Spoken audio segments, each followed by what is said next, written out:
Hello students, my name is Shritesh Srivastav and again I welcome you all on my YouTube channel Maxima Mathematics। तो चलिए start करते हैं आज की class. हम लोगों ने अभी एनटीएससी सीरीज़ के अंदर सबसे फर्स्ट लेक्चर में क्लास 9th का टॉपिक हम लोगों ने स्टार्ट किया और नंबर सिस्टम को हम लोगों ने स्टडी किया। ठीक है, नंबर सिस्टम में हम लोगों ने लास्ट क्लास में क्या देखा था, बेसिक डिफिनीशंस देखी थी। नंबर सिस्टम में डिफरेंट नंबर्स क्या क्या होते हैं, नंबर्स का जो कलेक्शन होता है उनको किस कलेक्शन को किस नाम से हम लोग जानते हैं। ठीक है, रियल नंबर हम लोगों ने देखे, रियल नंबर तक हम लोगों ने समझ लिया कि एक्चुअली रियल नंबर्स क्या होते हैं। अब यहाँ पर आज का जो लेक्चर है उसके अंदर मैं आप लोगों को दो टॉपिक्स कवर करने वाला हूँ। जो सबसे पहला टॉपिक है वो है कि कोई भी दो रेशनल नंबर्स के बीच में हम लोग कोई certain number of rational numbers find करने हैं तो कैसे करें। दैट मीन्स कि आपके पास कोई दो नंबर्स लिखे होंगे। ठीक है, मैं मान लेता हूँ कि फॉर एग्जांपल चलो एक क्वेश्चन लिखते हैं। ये टॉपिक जो आज हम पढ़ने वाले वो टॉपिक क्या है, finding suppose N rational numbers या एन नाम भी रहो तो फाइंडिंग रेशनल नंबर खाली लिख देते हैं, finding rational numbers between two rational numbers. ठीक है, दो रेशनल नंबर के बीच में हम लोगों को कुछ रेशनल नंबर्स फाइंड करने होंगे। ये हमारा आज का टॉपिक है। तो यहाँ पे इस टॉपिक को मैं एक क्वेश्चन के थ्रू आप लोग को क्लियर करूंगा। सबसे पहला एक क्वेश्चन हमारा है, उसको मैं लिखता हूं, राइट या find 5 rational numbers between 3/5 and ले लेते हैं चलो 4/5। तो ये है हमारा आज का क्वेश्चन। इस क्वेश्चन के थ्रू हम लोग इस कॉन्सेप्ट को समझेंगे कि कभी भी आप लोग को दो रेशनल नंबर्स गिवन है, उन दोनों नंबर्स के बीच में कितने भी रेशनल नंबर्स निकालने हो, 5 बोला, 3 बोला, 8 कितने भी हो, n numbers of rational numbers, वो सारे हम लोग को फाइंड करना है। तो बच्चों देखो इस कॉन्सेप्ट के अगर हम ये देखें ये क्वेश्चन को, तो इस क्वेश्चन को सॉल्व करने के बेसिकली दो मेथड्स हैं। ठीक है, वो दोनों मेथड हम लोग समझेंगे। फर्स्ट मेथड जो अभी मैं आपको बताने वाला हूँ वो एक कन्वेंशनल मेथड है, ट्रेडिशनल मेथड, जो आपको मैक्सिमम बहुत सी जगह पे स्कूल्स में और टीचर्स कुछ आप लोग को बोर्ड्स के लेवल पे हम लोग उस तरीके से उन क्वेश्चंस को सॉल्व कर लेते हैं। ठीक है, तो वो मेथड जो है वो एक कन्वेंशनल मेथड है। वो क्या है, आपको क्या करना होगा, फॉर एग्जाम्पल मेरे पास, मैंने क्या बोला कि ये मेरे पास 3/5 है। ठीक है, और यहाँ पे है मेरे पास 4/5। ये दो नंबर्स इस तरह से हैं। अब मैं अगर क्या करूं, इन दोनों का बिल्कुल मिड पॉइंट निकाल लूं, मतलब इन दोनों के मिड में एक रेशनल नंबर निकाल दूं। ये मान लेते हैं मेरे पास आ गया सपोज ए। तो ये ए क्या होगा, एक रेशनल नंबर होगा इन दोनों के बीच में। ठीक है, ए की वैल्यू हम लोग निकाल सकते हैं। कैसे निकाल सकते हैं, क्योंकि इन दोनों नंबर्स का मिड पॉइंट बताना है, सबसे मिड का नंबर, तो दोनों का आप एवरेज ले सकते हो। उसके बाद हम क्या करेंगे, 3/5 और ए ये जो आया है, इन दोनों के बीच का एक पॉइंट अगर हम निकाल दें, वो मान लो यहाँ आ गया। ठीक है, और फिर हम क्या करें, ए और 4/5 के बीच का एक पॉइंट निकाल दें, तो वो आ गया हमारा, यहाँ आ गया। इन दोनों का एवरेज लेकर के ये निकाला और इन दोनों का एवरेज लेकर के ये निकाल दिया, तो आ जाएगा हमारे पास दो और नंबर्स आ गए। तो 1 2 3 नंबर्स हम लोगों ने अभी तक निकाल लिए। अब क्या करेंगे हम, उसके बाद आप देखो फिर क्या करो, ये आपको मिल चुका है, तो आप क्या करो, इन दोनों के बीच का एक निकाल लो, इन दोनों के बीच का एक निकाल लो। अच्छा, निकालते कैसे हैं, तो वो निकालने का सिंपल सा मेथड क्या है, 3/a निकालोगे तो क्या आएगा, 3/5 प्लस 4/5/2। ठीक है, 7/10 आ गया ये। फिर उसके बाद क्या करो, ये 7/10 आया, तो अब 3/5 और 7/10 के बीच का एक नंबर निकालो, ये कुछ आएगा। अगेन आप निकालोगे तो फिर कुछ और आएगा, फिर क्या करो, फिर 7/10 और 4/5 के बीच का निकाल लोगे तो आ जाएगा 4/5 प्लस 7/10/2। इस तरह से आप लोग निकाल लोगे। ठीक है, अब बेसिकली हम, ये तो था बोर्ड्स में हम जनरली यूज, और ये मेथड देखो कब हम ये अच्छा यूज पड़ेगा हमारे लिए, जब खाली नंबर कम हो, आपसे बोला जाए बस एक नंबर निकालना है या दो नंबर निकालना है, तो आप बड़े इजिली निकाल सकते हो। आपने क्या किया, एक नंबर के लिए सिंपली क्या किया, एक एवरेज ले लिया, आपको ये नंबर 7/10 मिल गया यहाँ से, तो बहुत इजी है इसके लिए। तो बट कभी भी ये नंबर जब ज्यादा हो जाते हैं ना, जैसे यहाँ पे आप देखो 5 नंबर्स पूछ लिया, तो 5 में कैलकुलेशन एक लंबी होगी यहाँ पर, उसके लिए हम लोग यूज करते हैं सेकंड मेथड अपना। ठीक है, वो सेकंड मेथड क्या है वो समझना। सेकंड मेथड के लिए हम क्या करते हैं, सबसे पहले आप करो क्या, जो भी नंबर लिखा हुआ है 3/5 है और 4/5 है, ठीक है, 3/5 और 4/5 में क्या करो, ये जो नीचे डिनोमिनेटर में जो नंबर लिखा है, ठीक है, सपोज डिनोमिनेटर में दोनों के, यहाँ पे डिनोमिनेटर क्या है 5 है, तो 5 + 1 करो, 5 + 1 आप करो, 5 + 1 क्या आएगा 6 आ जाएगा। तो आप अब क्या करो 3/5 की जगह पे अब क्या लिख दो, इसको न्यूमरेटर और डिनोमिनेटर दोनों में 6 से मल्टीप्लाइड कर दो। तो ऑब्वियसली फ्रैक्शन तो सेम ही रहेगा, किसी फ्रैक्शन में अगर आप न्यूमरेटर डिनोमिनेटर में सेम नंबर से मल्टीप्लाई करो या डिवाइड करो तो फ्रैक्शन सेम रहता है। बट यहाँ पे क्या होगा, इसकी फाइनल अब हम देखेंगे तो ये कन्वर्ट किस में हो जाएगा 6 × 3 18/6 × 5 30। अच्छा कैंसिल मत करो, इसको सिंप्लीफाई मत करो, बस इतना देने दो, सिंप्लीफाई करोगे तो फिर यही आ जाएगा, ठीक है। 4/5 में अगर करोगे तो क्या होगा 4/5 इंटू क्या होगा 6/6, तो ये हो जाएगा 24/30। अच्छा एक बात बताओ, अब आपको क्या मिल गया कि आपके पास नंबर आ गया 18/30 और दूसरा क्या आ गया 24/30। अब आपको निकालने हैं नंबर्स, क्या करो 18 से बढ़ते जाओ आगे, मतलब क्या 19/30 कर दो, 20/30 लिख लो, 21/30 लिख लो, 22/30 लिख लो, ठीक है, और 23/30 लिख लो, और लास्ट में 24/30 तो भाई पहले से। अब क्या होगा आपको ये 5 नंबर्स देखो, 5 रेशनल नंबर्स आपको 5 रेशनल नंबर्स मिल गए जो कि इन दोनों नंबर्स के एक्चुअली बीच में आ रहे हैं। इस तरह से आप लोग कितने भी नंबर हो आप उसको सॉल्व कर सकते हो, बहुत इजी मेथड था ये। सिंपली अगर अब मैं बोल दूं, हम लोग इसी मेथड को आगे देखेंगे, इस सेम मेथड को एक दूसरे क्वेश्चन के लिए, दूसरे डेटा के लिए। मैंने आपको बोला कि ये 3/5 और 4/5 की जगह पे हम लोग लिख लेते हैं 5/7 एंड 6/7। ये दो नंबर्स के बीच में हम लोग को 5 रेशनल नंबर्स निकालने हैं, ठीक है। 5 या तो फिर मैंने लिख दिया चलो 6 निकालने हैं। अब कैसे करेंगे हम लोग, अगेन 5/7 और 6/7 लिखो, मल्टीप्लाई किससे करना है, देखो यहाँ पे दोनों क्या है 7 है, तो 7 + 1 कितना होता है 8 होता है, तो हम क्या करेंगे दोनों में 8 से मल्टीप्लाई कर देंगे, न्यूमरेटर डिनोमिनेटर दोनों में मल्टीप्लाई कर देंगे 8 से। ये रिजल्ट क्या आ जाएगा 40/56, ये रिजल्ट क्या आ जाएगा 48/56, ठीक है। अब क्या करो आप, सिंपल सी चीज है, 40/56 यहाँ है, ठीक है, 40/56 है, और आपका लास्ट में क्या है, लास्ट में आपका जो नंबर लिखा है वो अगर लिखो आप तो वो आएगा 48/56। अब सिंपली लिख डालो, आप 41/56 लिख दो, 42/56 लिख दो, 43/56 लिख दो, 44/56, 45/56, 2 3 4 5 और 6 नंबर 46/56 आ गया। 7 भी पूछेगा अगर आपसे तो यहाँ पे एक बढ़ा देना, 47/56 लिख देना। अगर खाली 6 पूछा है तो आप इसको हटा भी सकते हो, कोई भी एक हटा सकते हो सब में से बीच का। तो ये हमारा इस तरह से कैलकुलेशन होता है। तो हम यहाँ से कैसे निकालते हैं, हम लोगों ने सीखा बच्चों यहाँ पे कि 2 रेशनल नंबर्स है, 2 रेशनल नंबर्स है, उनके बीच में कितने भी रेशनल नंबर्स हम लोगों को निकालने हैं वो हम इस मेथड से यूज कर सकते हैं, ठीक है। इसके ऊपर कुछ अच्छे क्वेश्चंस भी इस तरीके से बन जाते हैं कई बार, जो थोड़े आप देखोगे तो अगर आप ट्रेडिशनल मेथड से कन्वेंशनल मेथड से करने जाओ तो थोड़े से लॉन्ग लगे, आपको लगेगा कि बहुत लंबा कैलकुलेशन है, लेकिन एक्चुअली ये बहुत छोटा सा कैलकुलेशन है इस मेथड से आप देखोगे तो, ठीक है। चलिए अब आगे चलते हैं हम लोग।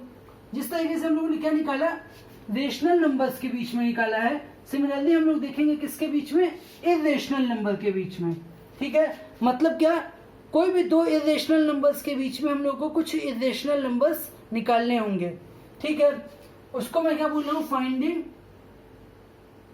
फाइंडिंग इर्रेशनल नंबर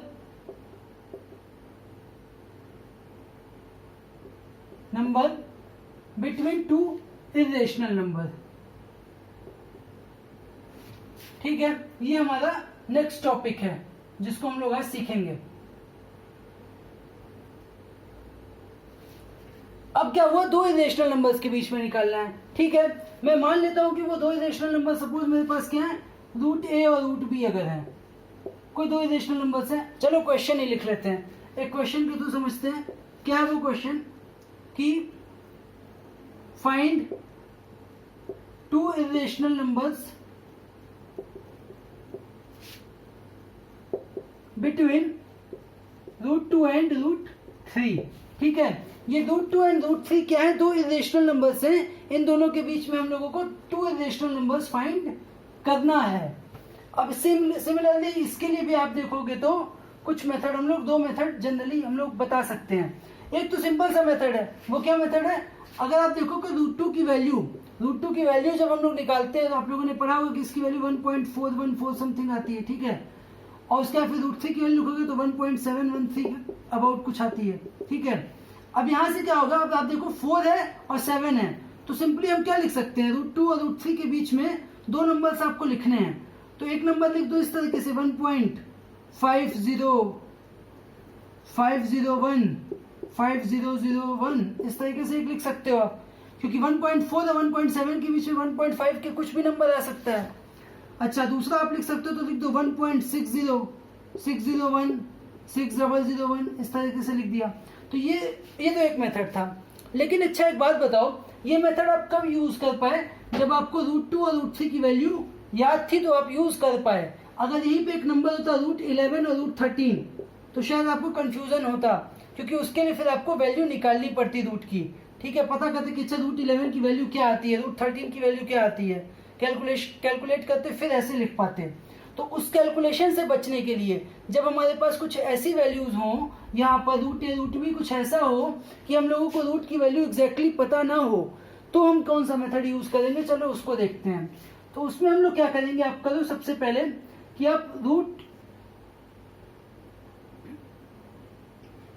मान लेते हैं कि आप दो नंबर्स क्या है, a एंड b हैं, ठीक है, वो दोनों नंबर्स a एंड b हैं हमारे पास, तो आप √ab की वैल्यू निकालो, ठीक है। अच्छा, अगर आप यहाँ पे देखेंगे तो √2 एंड √3 क्या है, √2 और √3 अगर देखो तो √2 है हमारे पास a और √3 है b। ध्यान देना, यहाँ पर a को 2 नहीं लेना है, b को 3 नहीं लेना है, हम लोगों को a को √2 लेना है और b को √3 लेना है। दैट मीन्स पूरी वैल्यू ही लेनी है, रूट हटा करके नहीं लेना है। तो हम यहाँ पे देखेंगे तो √ab की वैल्यू क्या आएगी, √2 इंटू √3 ये आ जाएगा। अच्छा, √2 इंटू √3 की वैल्यू अगर निकालो तो ये क्या होगा, √। हम लोगों को पता है ये बात कि कभी भी √रूट के अंदर कोई दो नंबर ऐसे मल्टीप्लाई हो, √a इंटू √b, और दोनों पॉजिटिव नंबर्स हैं, तो हम क्या कर रहे हैं, यहाँ पर इसको हम लिख सकते हैं √6 कहाँ से आया, 2 इंटू 3 से आया, ठीक है। इसके बाद अगर आप देखो तो रूट कहीं पे भी लिखा हो तो इसका मतलब क्या होता है, पावर 1/2 हो जाती है, ठीक है। मान लो √1 लिखा है, सॉरी √2 लिखा है, तो उसको हम लिख सकते हैं 2 टू द पावर 1/2। तो यहाँ पे अगर आप देखोगे तो ये क्या है, √6 टू द पावर 1/2 है, क्योंकि √6 है। अच्छा, ये वाला भी तो रूट है, तो मैंने इसको लिख दिया 6 टू द पावर 1/2 इंटू 1/2। और कभी भी दो रूट मल्टीप्लाई जब होते हैं सेम बेस पे, तो हम कैसे, सॉरी दो पावर मल्टीप्लाई होते हैं तो हम कैसे लिख देते हैं, उसको ऐड कर देते हैं, ठीक है। तो ये हो गया 6 to the power, sorry multiply होगा तो 1/2 इंटू 1/2 क्या आ जाएगा, 6 टू द पावर 1/4 आ जाएगा। तो ये हमारे पास क्या आ गया, एक नंबर आ गया 6 टू द पावर 1/4, जो कि फर्स्ट नंबर है इन दोनों के, मतलब √2 और √3 के बीच में एक इरेशनल नंबर, तो ये आ गया हमारे पास। फाइन, अब क्या करेंगे हम, यहाँ पे देखो मतलब हो गया, हम लोग को पता चल गया कि √2 √3 यहाँ पे था, दोनों के बीच में एक नंबर क्या आ गया, 6 टू द पावर 1/4। फाइन, अब क्या हम करेंगे यहाँ पर कि अब हम 6 टू द पावर 1/4 की जगह पर, सॉरी 6 टू द पावर 1/4 मिल गया, तो अब हम √2 और 6 टू द पावर 1/4 को लेते हैं, ठीक है, और उन दोनों के बीच में एक इरेशनल नंबर निकाल लेते हैं। किस मेथड से, इसी मेथड से। कैसे करेंगे, अब देखो, अब हमारे लिए a क्या हो गया, अब हमारे लिए a हो गया √2 और b हो गया 6 टू द पावर 1/4, ठीक है। तो √ab क्या होगा, √ab हमारे लिए होगा √2 इंटू, अच्छा √2 है, √2 को हम क्या लिख रहे हैं, डायरेक्टली मैंने लिख दिया 2 to the power 1/2 into 6 to the power 1/4। अब यहाँ पे देखो, आपको पावर का, एक्सपोनेंट का थोड़ा सा एक बेसिक नॉलेज होना जरूरी है। वो क्या है कि हम क्या कर सकते हैं, यहाँ पे दोनों पावर बेस भी अलग है, डिफरेंट है, और पावर्स भी डिफरेंट हैं। अच्छा, अगर पावर दोनों सेम हो जाएं, मतलब यहाँ पे भी पावर सेम और यहाँ पे भी पावर सेम, तो हम ये मल्टीप्लिकेशन परफॉर्म कर सकते हैं। तो उसके लिए हम क्या करेंगे, उसके लिए हम यहाँ पे सिंपली इसको लिख सकते हैं 2 टू द पावर 2/4 मैंने लिख दिया, ठीक है। 1/2 था, 1/2 की जगह 2/4 लिख दिया, दोनों में 2 से ऊपर नीचे मल्टीप्लाई कर दिया, बात तो वही रहेगी। उसके बाद क्या लिख दिया 6 टू द पावर 1/4, ठीक है। अब आगे इसको देखो आप, तो यहाँ पे मैं इसको क्या लिख सकता हूँ 2 टू द पावर 2/4 को लिख सकता हूँ 2 इंटू 1/4, ऐसे भी तो लिख सकता हूँ 2 टू द पावर 2 इंटू 1/4, ऐसे लिख दिया। और 6 टू द पावर 1/4 इसको हम लोग इस तरीके से लिख सकते हैं, क्योंकि अभी हम लोगों ने यहाँ पे क्या बताया था कि पावर क्या होता है, अगर आपके पावर मल्टीप्लीकेशन में है इस तरह से तो ओवरऑल क्या होता है, फिर हम इस यहाँ से मतलब पावर या 1/2 पावर 1/2 है। 6 यहाँ पे क्या था, ये 6 टू द पावर 1/2 पहले से था और उसके ऊपर एक और पावर आ गई थी 1/2 की, तो यहाँ पे हमने क्या किया, तो दोनों को मल्टीप्लाई कर दिया था। तो सिमिलरली यहाँ पर भी क्या हुआ है 2/4 को हम लोगों ने लिखा क्या 2 इंटू 1/4, तो 2 इंटू 1/4 पावर मल्टीप्लीकेशन है, दैट मीन्स कि वो एक दूसरे की पावर है, यह आ गया। अच्छा 2 टू द पावर 2 स्क्वायर मतलब क्या होता है 2 into 2, that means 4 to the power 1/4 into 6 to the power 1/4 आ गया, ठीक है। अब समझो इसको यहाँ पे क्या करेंगे हम, 4 और 6 से दोनों की पावर क्या है, सेम है, 1/4 और 1/4 ही पावर है, तो ओवरऑल हम क्या लिख सकते हैं इसको 4 इंटू 6 टू द पावर 1/4, ठीक है। इस तरह से हम इसको लिख सकते हैं। तो ये क्या हो गया 24 टू द पावर 1/4, ये आ गया। तो ये हमारे पास क्या आ गया, एक और दूसरा एक इरेशनल नंबर आ गया जो √2 एंड √3 के बीच में होगा। सिमिलरली आप लोग देखो क्या होता है कि इरेशनल नंबर जब भी निकालना होगा तो बहुत कम नंबर्स पूछेगा आपसे, या तो 1 होगा, बोलेगा 1 इरेशनल नंबर निकालो, या तो बोलेगा 2 निकाल दो, बहुत ज्यादा 5-6 टाइप का नहीं होगा, क्योंकि आप देख रहे हो कि कैलकुलेशन ऐसे भी थोड़ी सी लंबी हो रही है, इसलिए बहुत ज्यादा आपसे कभी भी अगर पूछता है तो इतना ही आपसे पूछेगा उस चीज को लेकर के, ठीक है। तो ये हमारा टॉपिक था आज का कि फाइंडिंग कोई भी 2 इरेशनल नंबर के बीच में इरेशनल नंबर या 2 रेशनल नंबर के बीच में रेशनल नंबर हम लोग इस मेथड से फाइंड कर सकते हैं, ठीक है। तो आई होप कि ये टॉपिक आप लोगों को समझ में आया होगा। अगर कोई डाउट आता है आप लोगों को, कोई ऐसी चीज है जो आप लोगों को ना समझ में आई है, तो please mention your doubt, write down in comment box and I will answer that for sure. So please comment what you have liked, what you have learned from this video, from this particular lecture.